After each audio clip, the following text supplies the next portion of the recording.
அனைவருக்கும் வணக்கம். என் பெயர் காதிவிசா. நான் 2ஆம் வகுப்பு படிக்கிறேன். என் பள்ளியின் பெயர் ஊராட்சி ஒன்றிய தொடக்க பள்ளி மேடவாக்கம். நான் திருக்குறள் கதைகள் கூறப்போகிறேன். முகமட்டும் மலரும்படியாக நட்பு செய்வது நட்பு ஆகாது.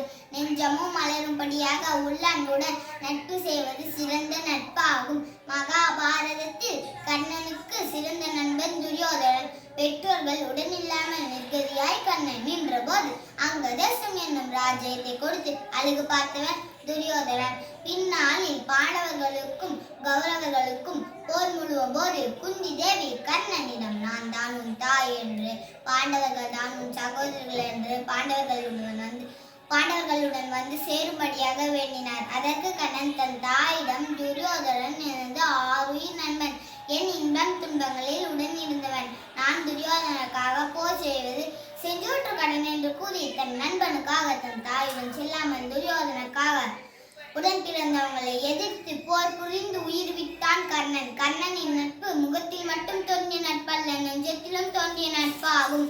குறள்: முகநக நட்பது நட்பன்று, நெஞ்சத்து அகநக நட்பது நட்பு. இக்கதையில் நாம் அறிவது என்னவென்றால், நட்பு சிறந்தது. நன்றி, வணக்கம்.